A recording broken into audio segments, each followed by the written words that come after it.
I'm Mark Callahan, Mr. Saltwater Tank, coming to you on behalf of SaltwaterAquarium.com. And today, well, let's just say if you've been around a saltwater tank long enough, you've dropped something in your tank. Probably started with a fragging tool, but as you progress in your career, somehow more and more expensive things end up in your aquarium, especially lights. They're always on the list. I mean, they're right above the tank, and at some point they're going to go swimming. So today we've got an assortment of various lights that we're going to go swimming in this tank here and see what happens. Safety first here at SaltwaterAquarium.com. I got my safety goggles on, no other protective gear, but hey, that's all right. We have a Hydra 32, 26, whatever. It's about to be ruined, so the boss says we got to go slow on this. Let's see what we get.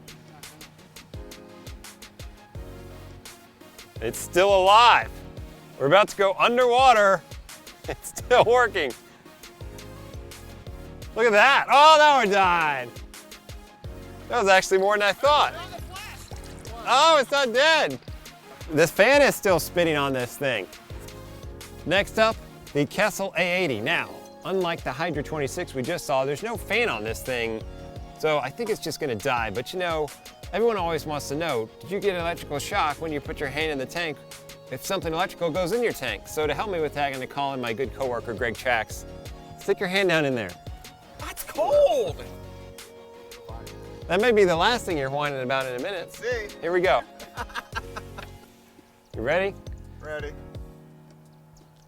Nothing. Nothing? Nothing. Nothing. Nothing. It's halfway in and it's still going. It's still shining. I don't have any of the cords in their electrical connections. We're about to get the... Well, I mean, I think you have to get the... 20 seconds now? It's still going. Is there a waterproof rating on this thing? How about we just leave it in there? Touching it. It's fine. Let's Not just, even a tingle. Here, let's leave that in there for a while. Gotta say, we're pretty impressed with the Kessel at this point. Next up, the standard strip light. I didn't even know that has blue LEDs in this thing. Now, we're gonna dip this in this end instead of doing the whole thing at once. I'm curious if half of it will die, some of it will work. By the way, the Kessel's still on. Here we go.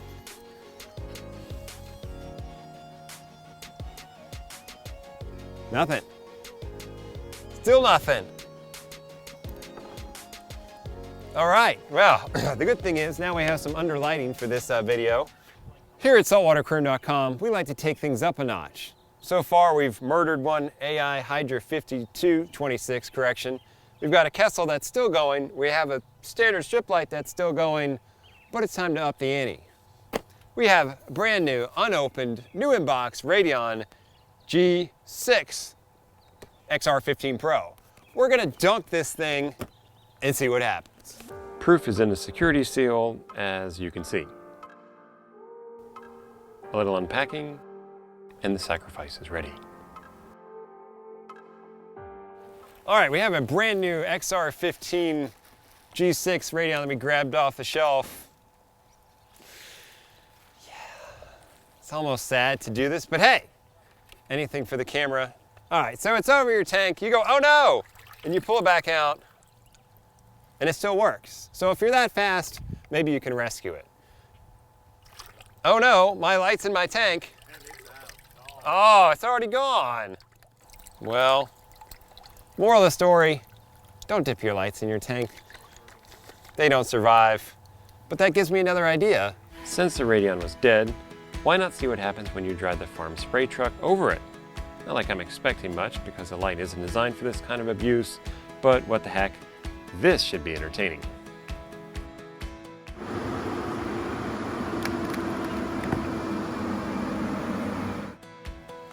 Wow, not bad.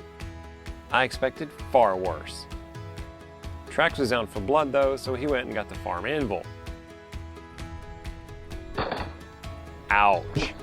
Let's see it again in slow motion from another angle.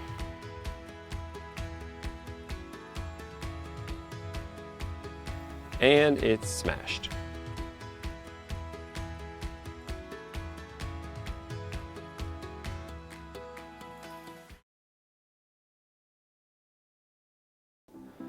While we're smashing things, what about a Seashay pump?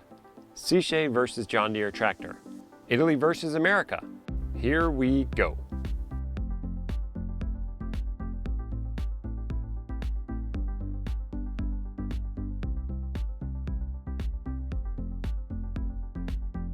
Well, that was anticlimactic. Okay, let's go get a board to help smash the pump and see what happens.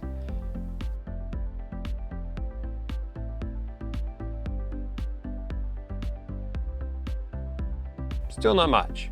So Trax decided he wanted to work on his hitting game in the great American sport of hit the pump.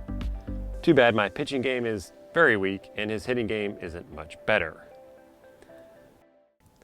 Engage rage mode.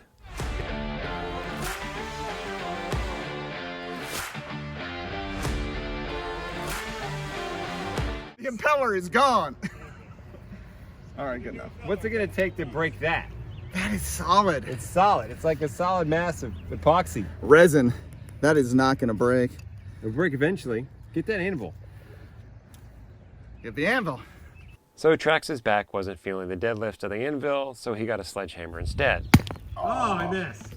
Just to the side. Oh, broke the sledgehammer. And nearly broke my camera.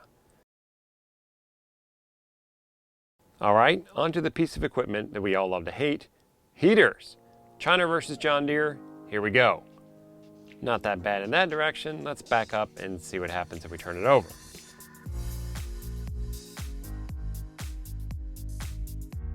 That one's dead. Next up, an Energy Bar 832. California-ish versus the Midwest. Meh. Let's get the anvil out. Target. Way to lift with your back, Trax. You're gonna feel that later.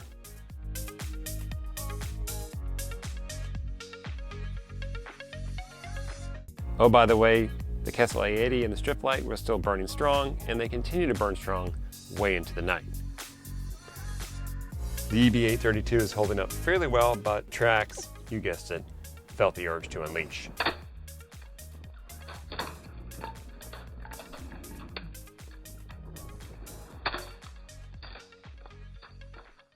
Throughout the Reef Buster series, we've shown it took more effort than we thought to break aquarium gear.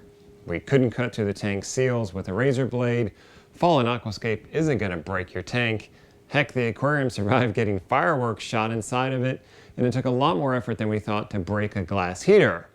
Now the takeaway shouldn't be, well, therefore I can abuse my aquarium and the gear inside of it and everything will be okay.